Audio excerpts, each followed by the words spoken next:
first off, welcome everyone.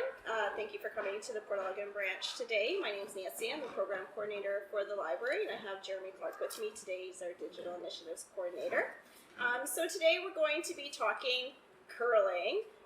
We have a huge event coming up in Saugeen Shores, and everybody's really excited about it. So we kind of wanted to get a few people together to learn a little bit more about how the event came to be here and what's involved with making it happen, and then we're going to go into a little bit of history as well about curling in Bruce County, because there are very strong curling roots here, so it goes way back.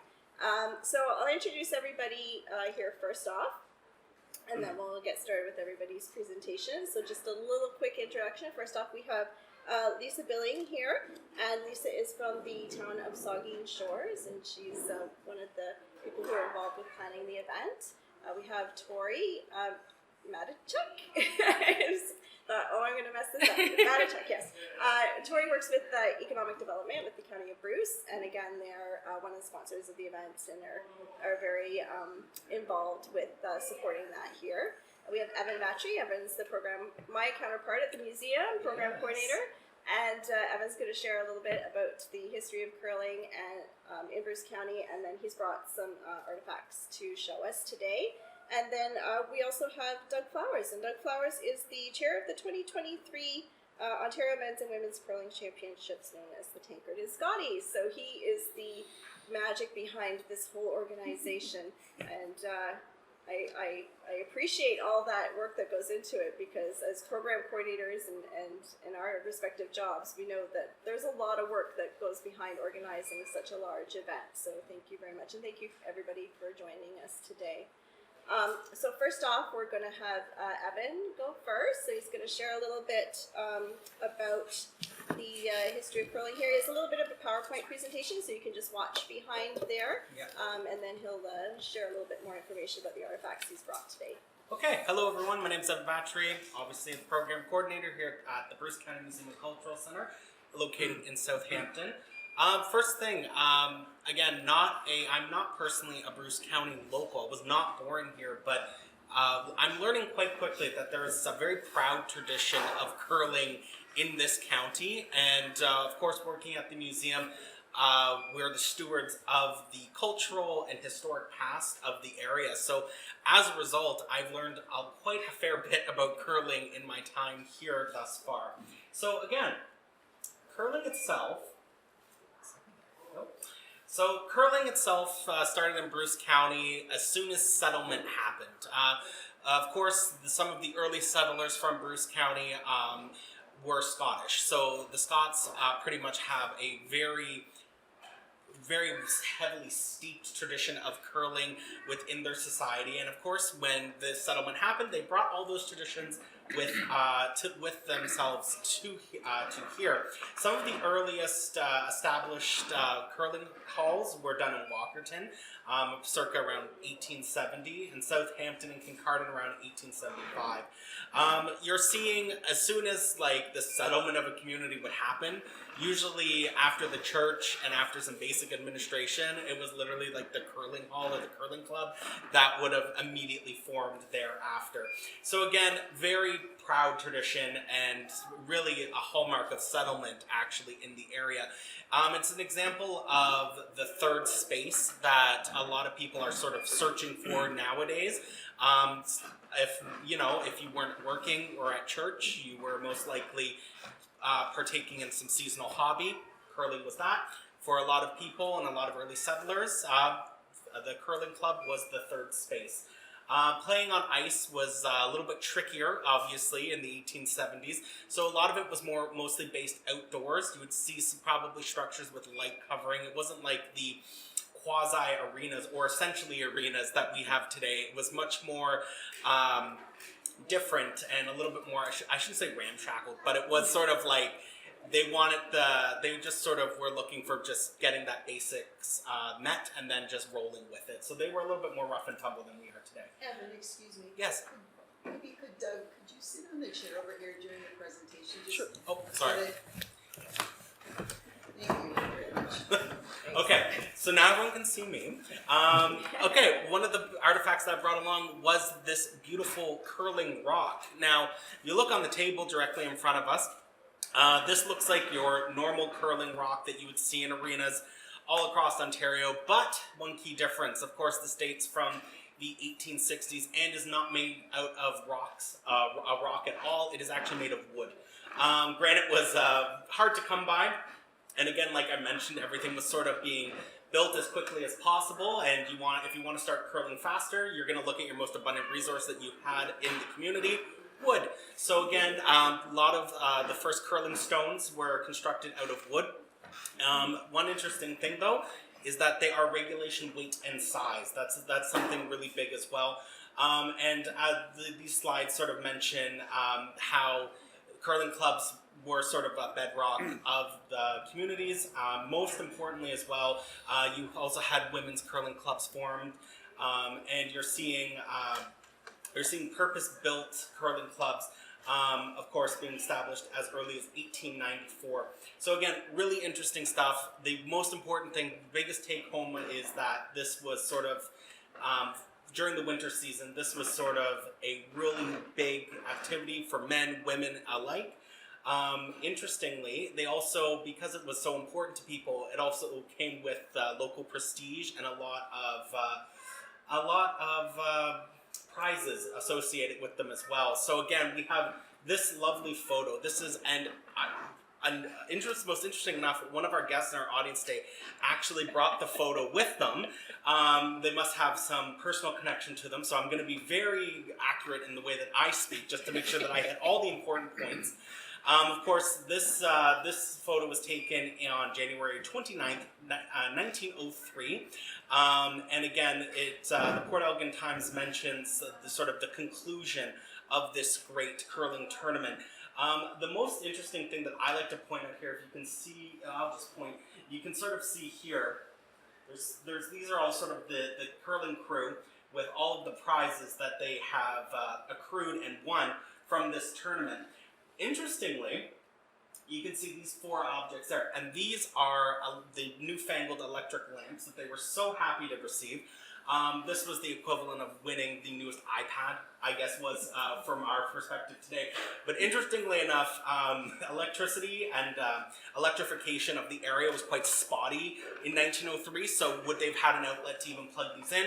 Maybe, maybe not, but it was a very nice bit of technology they could go home with.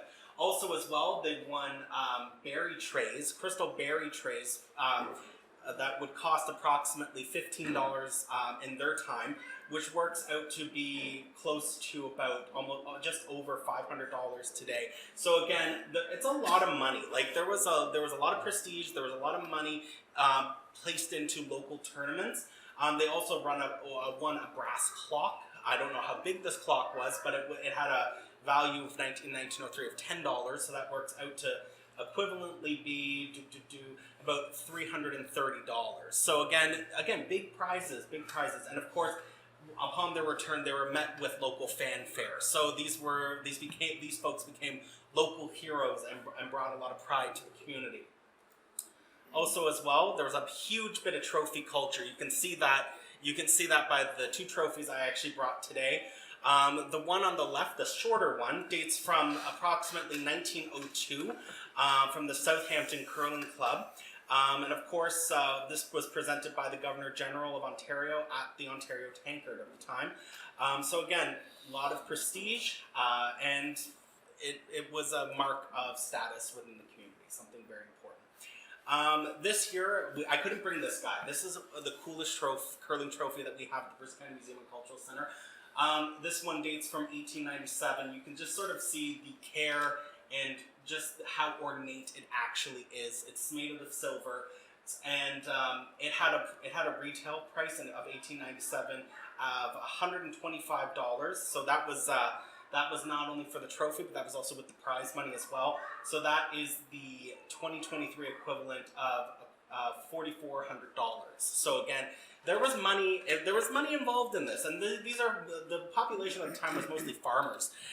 So you had primary people engaging with the primary industries of resource extraction, and then agriculture. So again, these are people that again, don't have a lot of disposable income, but because curling was so important to the community, and I guess social cohesion and the sort of the fabric and vibrancy, that people are more than happy to pay their dues to the club, so that they're even able to offer a $125 sort of winners an award or like championship prize for playing. So again, curling was huge. That's sort of the big takeaway, I guess, from this little presentation. I do have some questions, some closing thoughts. Curling is a huge part of Bruce County's local culture. What are the modern hallmarks of the county's sporting culture today? Does anyone have? Do you think it's still curling, or do you think have we changed in about over about 120 years, or has it remained the same? I guess I'll open it up to you guys. I don't know. I think curling is still pretty important in the community. There's so many. Well, all the little communities have their own little clubs, right? So it's still pretty prevalent. Anybody else? Golf is probably similar, I would guess. And then you get high school sports coming along too, like football and soccer and baseball. A very competitive swimming team here in town. Yeah. So the Lifesaver Club. Oh yeah. For sure. So again, I think the important take home is that sports bring people together, no matter what century they lived in. It's a shared experience that can be commonly held among all age ranges of the population. And I think that holds true. My second question would be in regards to like community bonding and local pride. So again, community bonding and local pride was tied to winter sports and other activities related to it. How does community bonding through sports changed, or has it remained the same? I think we've sort of already hit on that. It's remained pretty much the same. It's that shared experience, it's that shared bond. But I'm going to move into my final question, and that comes with the future of curling. Because again, if you look at sort of the demographics of curling, it is sort of I would say like an older dominated sport. So again, a lot of the folks that really engage with curling are, should I say, maybe in their early 60s or above. So again, do you see maybe this would be a very good question for you, sir. Do you think that curling is growing, or do you think it's going to drop in prevalence? How is curling being revamped into the modern age? If you go back about 40 years, all curling clubs and all other clubs too, I'll use golf clubs as an example as well. All you had to do was open your doors, and the place filled up. And then the internet came along. We end up with things like Netflix, social media. The average North American now spends 2 hours a day on social media, which is the same time it takes to play a curling game. So there's been a lot of competition for time. The curling is starting, and I think it probably started like 5-10 years ago, to recognize that if it was going to thrive and attract younger people, it had to consider itself like any other business. It had to market itself. And the curling clubs that have actually gone out and actively marketed themselves in the community, they've been able to attract a younger demographic. Those that haven't been able to do that have gone by the wayside. Mm-hmm. So, for example, do you think would you say the Bruce County's curling clubs, are they healthy? Are they growing in population or decreasing in population? I know I can speak for the Port Elgin Curling Club, where I'm a member, and it is actually growing quite dynamically right now. And I would say 3 years ago, the average age, over the last 3 years, the average age has probably come down by 10 to 15 years in that time. But at the same time, as all those of you who are in the community recognize, we've been fairly aggressive in marketing. You've probably seen the signs all around the community, supplemented by a lot of social media. So it's almost like you're adapting to the modern age to keep that sporting culture and tradition alive. That's great. And that concludes my portion. Great. Thanks, Evan, so much. Evan did bring some gloves with him today, so if anybody wanted to examine the artifacts a little bit more closely when we're finished, we can grab you a pair of gloves and you can maybe give that rock a heft and see how heavy it actually is. What kind of wood is that? So it would be made out of, I'm personally not knowledgeable on what wood it is, but it would have been of a local varietal that would have been found here. So. What does it weigh? It would be the regulation weight. I haven't personally weighed it, but it's dense. It's dense. So be some kind of hardwood. Yeah. Very cool. And I love how smooth it is. Mm. It really is very, very smooth. You were mentioning before too, Evan, that you were talking about how it was outdoors and rustic and that sort of thing. You were saying this rock in particular would have been like played on the Saugeen River. Oh yeah, yeah. Oh yes. So like this had seen this was in use and it was regulation weight and size. So again, there was consistent. Even though you wouldn't want to curl with a wooden rock today, but they were done to regulation specs. So there was a sense of fairness and a sense of camaraderie. So again, it just speaks to like the hallmark of like craftsmanship that everyone had. So like this person who constructed was by no means like strictly in the rock making industry, wooden industry then. So at the grand scheme of things, like this is just someone who enjoyed the sport and wanted to participate and made it. This is probably from trees off of his own property. So it was that sense of make do type of thing. Yeah, no, I really appreciate the craftsmanship involved there. It's so perfect. I just had to comment on the societal influences of curling in history. And when in all provinces right across Canada were first being settled, as you said beforehand, curling club became one of the first institutions in town. And oftentimes it was the social center of the community. And the nice thing with curling was every age group could be involved in it. So you'd have your 8-year-old kids and your 80-year-old grandparents all being able to go out and socialize. And so it became the cohesion is what kept the community together in the early days. Of course, 100%. It was curling, church, and hard work, I think. Yeah, except curling is religion in itself. As I'm learning, yes. I think it's important too to mention that curling brooms from Port Elgin went all over the world, from the Stevens Hepner factory, and my dad has told me a couple of stories about, as they changed the style of broom over time, how there was resistance or acceptance or excitement or disgust at the changes in curling brooms, but he tells stories about how at one particular big, it might have even been the Briar, when a new broom from here went there and the ink that they used on something with a paint on it wasn't completely sticking onto it, so that all of a sudden there was all this red stuff all over the ice, which as you know, curling ice is sacred, so you don't mess with it. So there's some wonderful history of curling brooms from Bruce County too. And if anybody wants to see one, I know there is a display case at the club in Port Elgin, and they do have some of the brooms that were manufactured here in town, and they do have some examples of some of the older wooden rocks and that sort of thing too, if anybody wanted to pop in and have a peek at that. Is that trophy that you mentioned that was really kind of cool? Is it on display at the museum? It is in our collections currently. But it's not out? So no, it is not out. It's in the process of getting some conservation work done. You can see the two gentlemen over here. Again, it's over 130 years old or close to. So again, it's these guys are very dainty now, and they tend to fall over. So we want to, if we're ever going to put anything on display, we want first off, we want our artifacts to be safe, and then secondly, we want to show it in the best light possible. So there's going to be some light conservation work. As of right now, we'd have to send that off to get that properly done.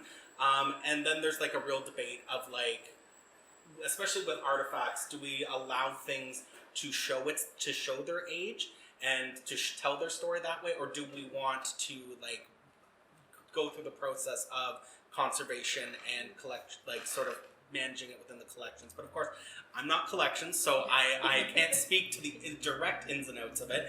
But on the whole, yes, that's in our collections. We keep it very safe. It's beautiful. And perhaps we should investigate bringing it out more, especially for the tankard and things of that nature. So, because it is a bit of a showstopper piece. It's very big. So again, quite nice. Yeah, it's gorgeous. All right, well, I think we'll move on. Thank you, Evan, No very problem. much. I love your presentation. That was awesome, and I love that Diane brought that photo in too, so people can have a closer look at that as well. What a weird coincidence that you guys both have the same. So next up, we're going to hear from Doug. Doug Flowers is the organizer for this year's event, and you were as well last year. So Doug is third generation cottager in Port Elgin. He's retired here 5 years ago, correct? And he's owned and operated for 40 years a company called Goldline Marketing, so very knowledgeable about the marketing, and maybe that's why it's such a great event in the community. You can bring a lot of knowledge to that. The company located in Mississauga is an international supplier of product for the game of curling, and your daughter runs it now, which is really very cool. Lovely. So I'm just going to let you speak about the event itself and your role in it to start. Okay. The Port Elgin Curling Club was awarded this event initially about 2 years ago, and that initial event was the Tankard only, which is the Men's Ontario Championship. And then because of COVID and I think, and also because we did the job quite well, didn't we, Lisa? We did. We did. The Curling Ontario, the authorizing body, asked us if we would do it again, and this would involve both the Men's Ontario Championship and the Ladies Ontario Championship. So we've been working on that now for the last 2 years.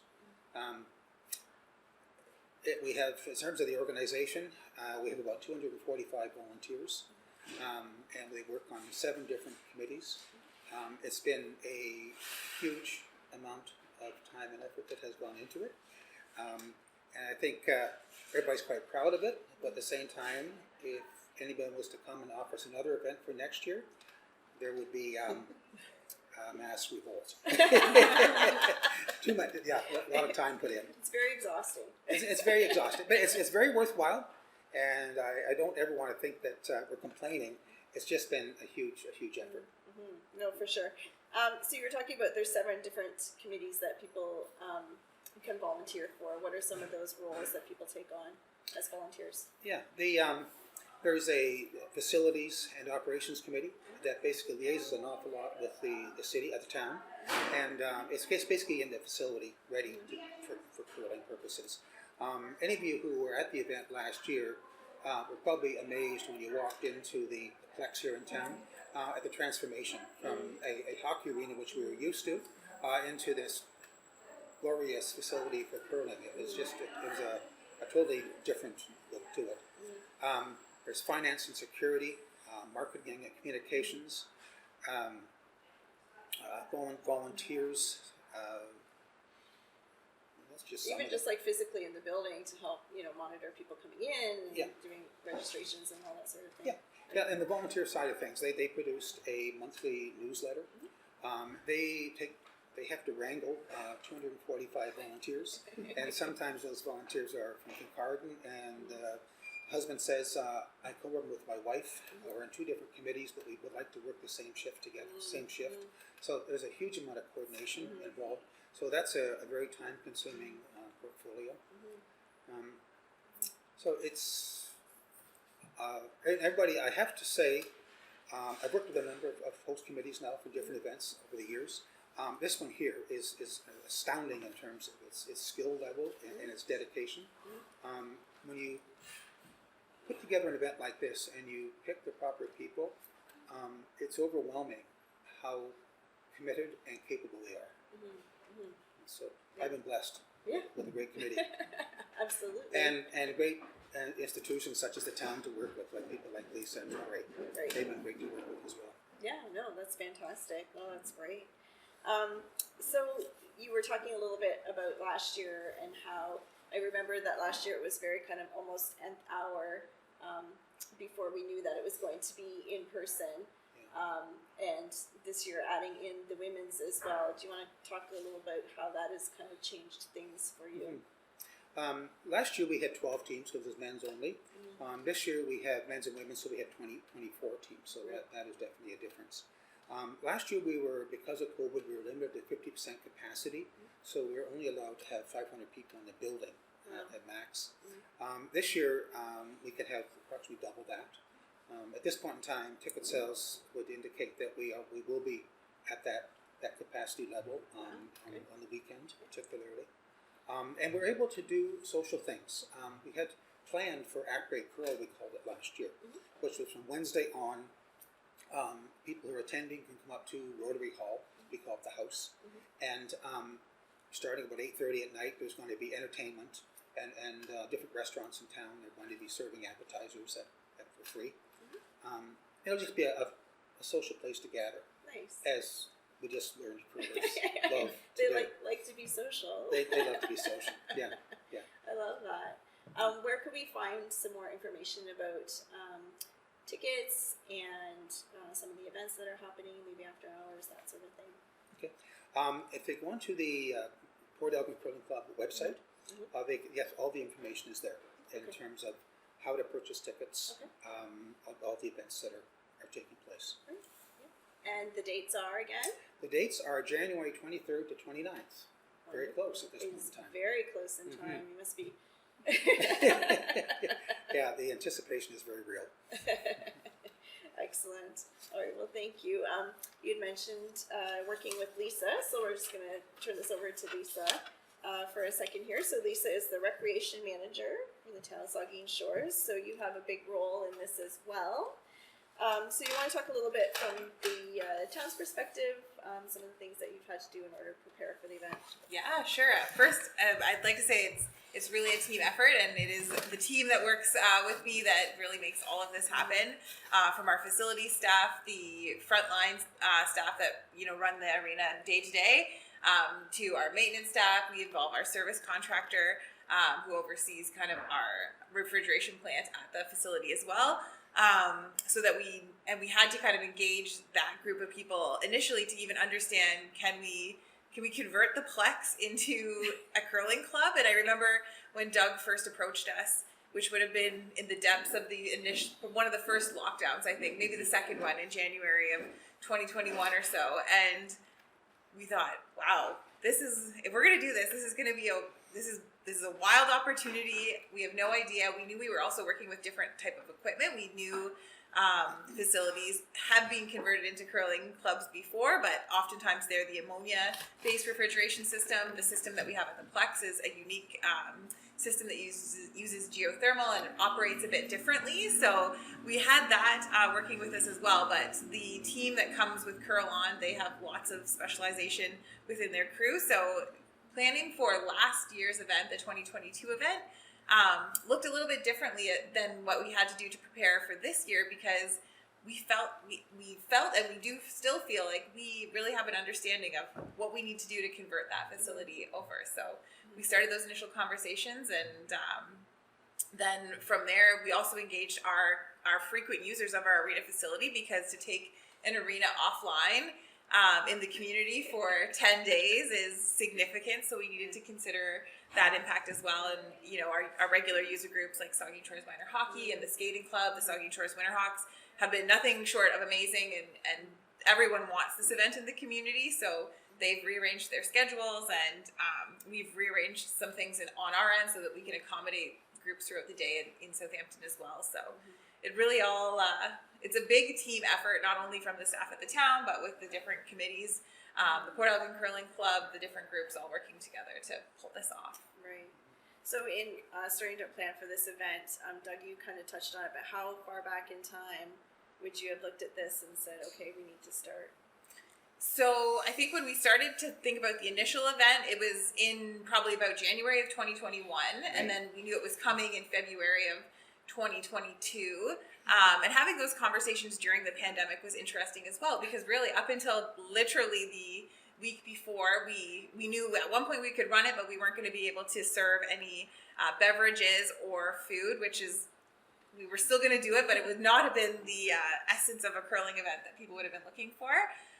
And then it was almost like a week I think in advance of that we got the go ahead to be able to serve. So that took a little bit of a different approach. And then I think it was during that event last year that Doug pulled me aside and we had a conversation around, we might have this event back again.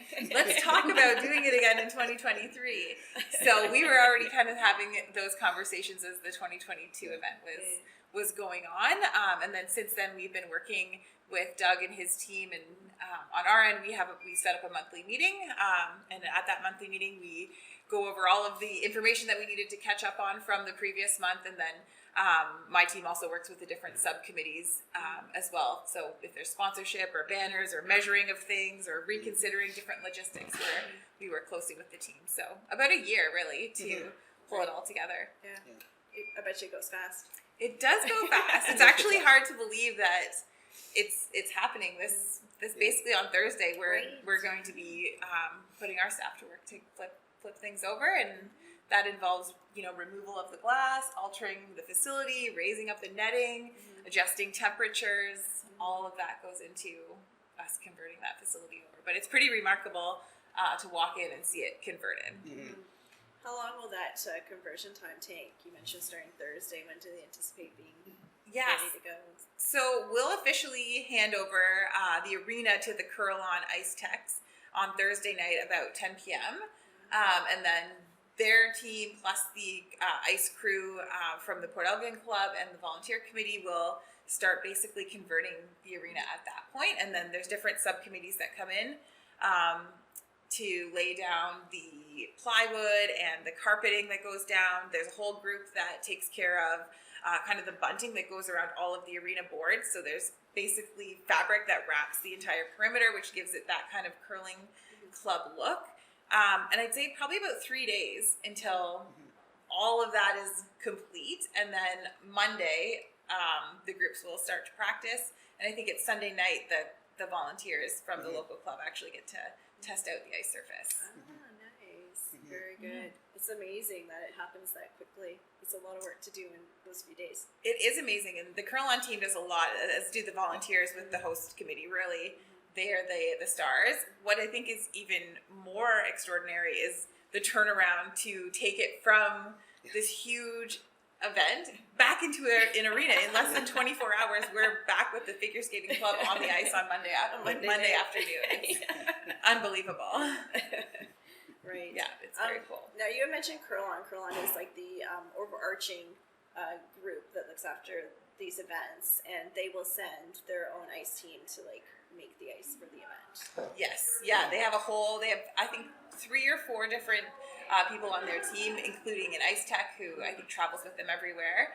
But they're a great group to work with. Lots of good characters, lots of joking around. But you can see they'll be in our facility staff kind of shared this with the team is off the ice joking. They'll joke around, lots of fun conversation. But as soon as they step onto that ice surface, it is no messing around. Serious focus only to make sure the surface is perfect for the curlers. Excellent. That's awesome. Well, thank you. Does anybody have any questions for Lisa? Well, I don't know if it's for Lisa or for Doug, but I'm curious. Well, you said something that sparked a question, and then I have one for you, Doug. When you say how fast the turnaround is back to regular ice, let's call it, what do they do? Do they shave off the top and then just start flooding it again and make it smooth instead of that? What we've been watching, the pebbling on the screen. Yes. So that's what it. You just start shaving it off and putting more water on top. That's exactly what we do. So basically, when they create the sheets initially, that is on top of our regular ice surface. Okay. So they over flood it and they put decals in and the circles and all of that, and then we go out, scrape it down with our edger essentially, and pull all of that out, and then it takes us some time to get the ice surface back to completely level, but. So the Saugeen Shores firefighters aren't getting the big publicity from their decal. They will not be getting that during the tournament, no. And a question for you, Doug. With twice as many teams, I'm trying to visualize how many races you had out there last. Are there more? Have you added more, or are we just putting more teams into the same setup that you had last year on the ice? Yeah, that day we used 4 sheets of ice last year. 4 sheets. Yeah, and there's going to be 5 sheets this year. Last year with the men only, there was 2 draws in a day, and this year there'll now be 3 draws in a day. It starts again Monday evening, and the way it works is that each the man and the ladies will start with 2 round robin tiers, and then come the end, come Friday. If there's tiebreakers, that will happen, and there's crossovers at that point in time between the 2 tiers on each side, and then we go into the semifinals on Saturday. And the big shows on Sunday. Yeah. Curl Ontario is broadcasting. I think quite a few of the games. Is there any potential for, because they're Ontario Championships, is there going to be a more televised opportunity at the end for the championship games? Or is that hush-hush or something? No, it's not. I think the curl-on and the curling community in general has aspirations of the provincial championships in general, and ours specifically here in Ontario, eventually getting onto Sportsnet or TSN. At this point in time, curl-on does stream it, and I was interested to learn last year that the audience was about 300,000. It was. I was watching it that way.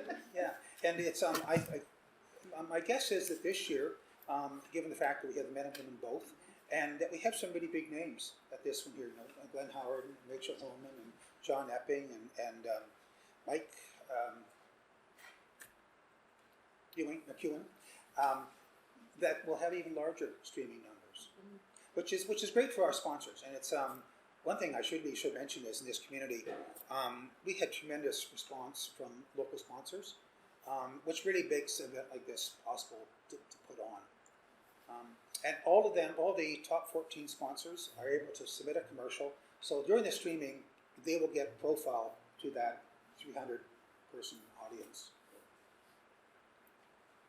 It was very easy to watch, and the commentary was akin to what you might see on the Sport Network. Yeah. So it was very good TV, although you're watching it usually on a device. Yeah, it's good.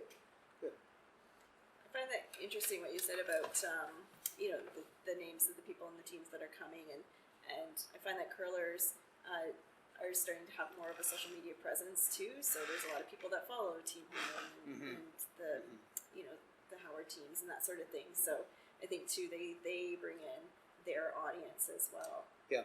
For that viewing, which is very cool. Yeah. A lot of the teams right now, each member of the team, all their job is to curl. They don't have jobs elsewhere, and some of them have become very, very adept at obtaining sponsorship, and they come to realize that being very proactive in terms of social media is an important part of retaining that sponsorship and getting more sponsorship. Another way it's changed since 1890. Yeah. Wasn't a thing. No. Okay, and then last today we'll hear from Tori. So if you want to maybe talk about, Tori, what ECDEV has been doing behind the scenes here to help support the event and your role there. Yeah, for sure. So we're a proud sponsor of the Tankard Scotties for the second year in a row now. On behalf of the County of Bruce, I'm happy to join today's conversation. As Nancy said, I'm with the Economic Development team.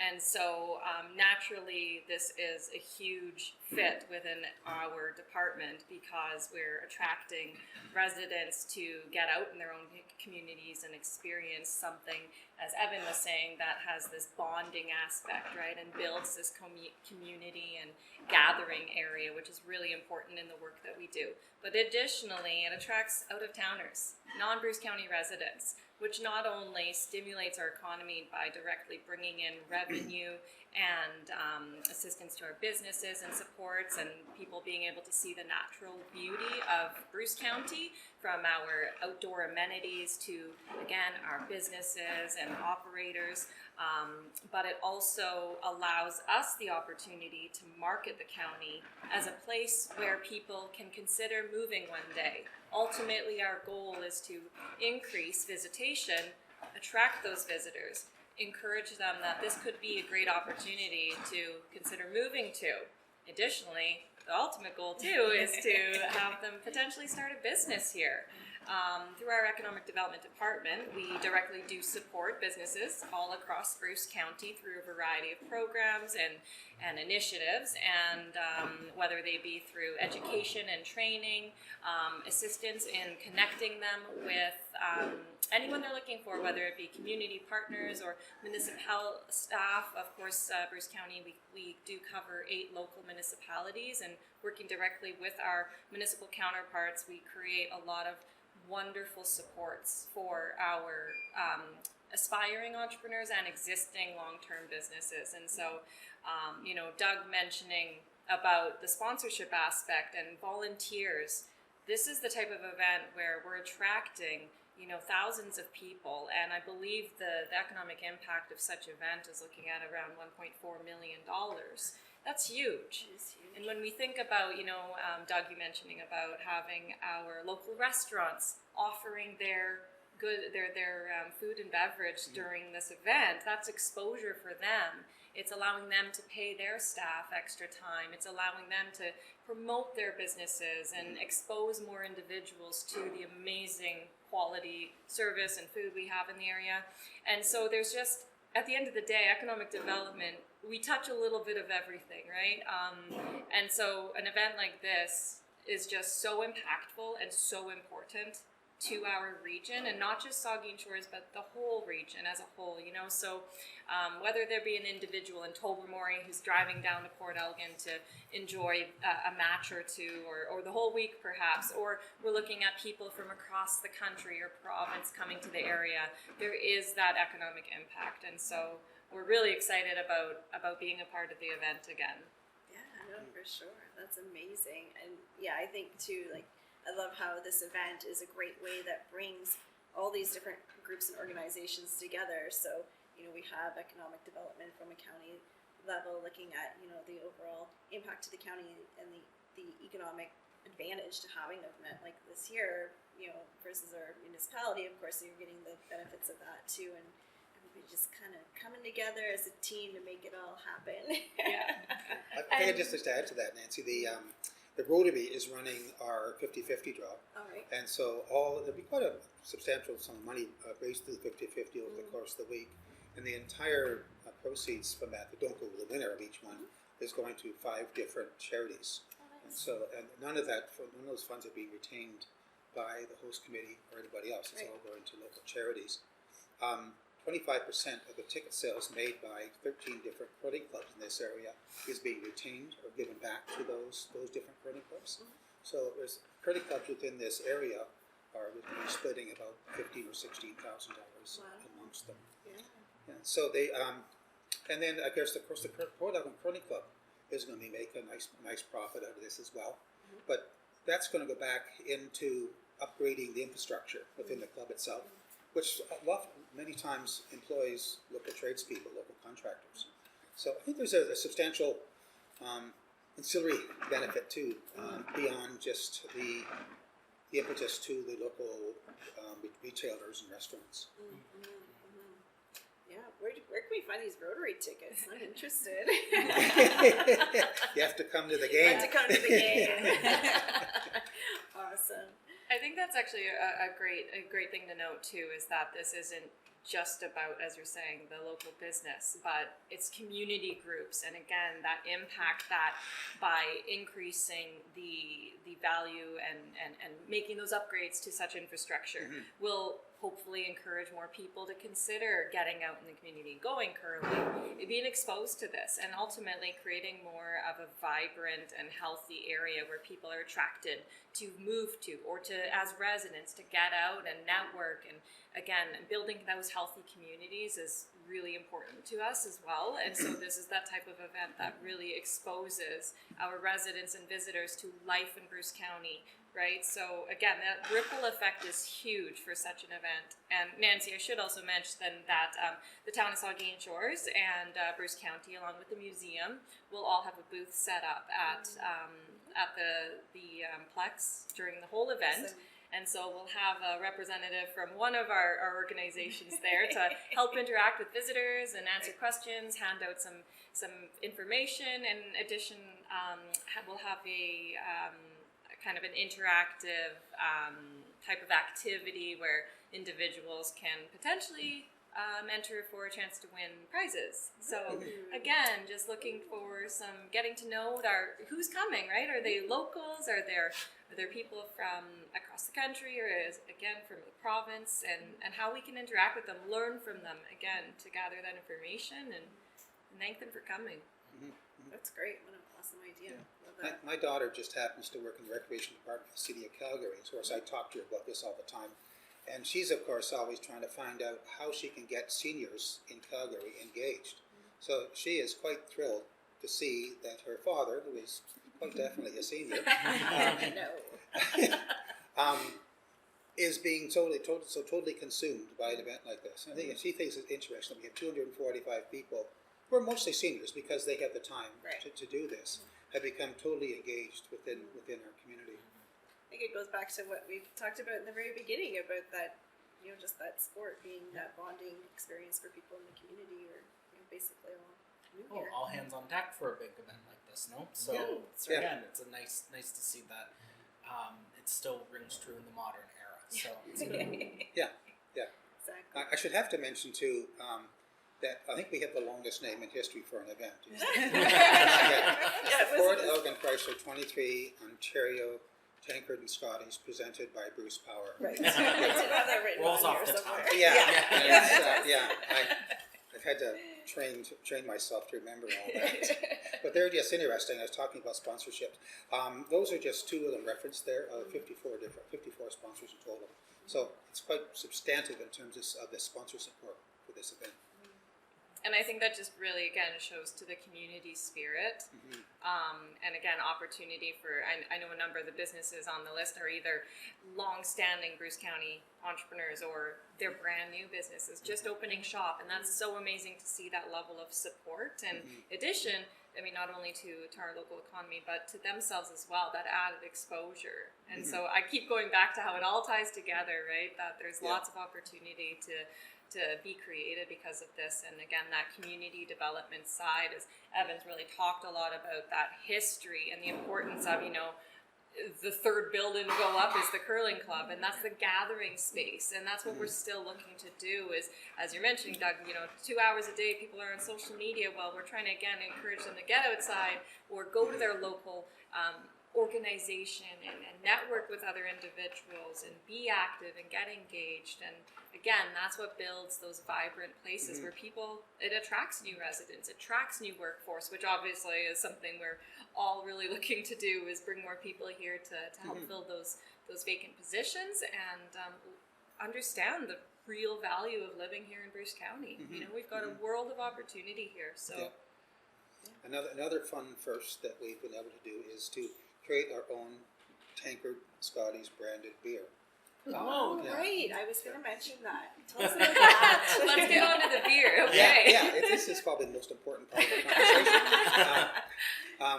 The Three Sheets Brewery out here has created a beer that we call Between the Sheets. And we have our own really beautifully designed can, and it's of course being drunk all over the community, all over the region right now.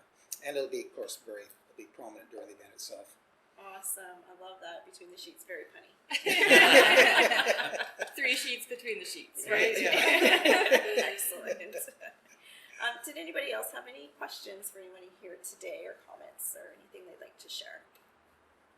Well, I will. Doug, you're amazing. So thank goodness all this attracting of people to move here and work here and play here, all that kind of stuff. Good thing you're here, because you've definitely helped create something that's pretty phenomenal. I hope somebody remembers the initial somebody sitting watching something saying, hey, we should have that in Port Elgin. And here we are with the second one. I did want to ask though, you mentioned about the ticket sales, you figure you're going to be at capacity. Is there an expectation that there will be some day play tickets, like the one-offs during the week in particular? Yes. And how would somebody find out about that? Because I think the excitement now that it's real close to the event, some more people are saying, hey, look at these people coming, and it's people that we've watched on TV, and they're going to be right here, and that would be super terrific to go see them in person. Oh my gosh, the tickets are almost sold out, but. Yeah, there still are full event and weekend tickets available. From a price point of view, I should mention that as well. The full event tickets are $149, which works out to about between $8 and $9 per draw, so it's pretty inexpensive.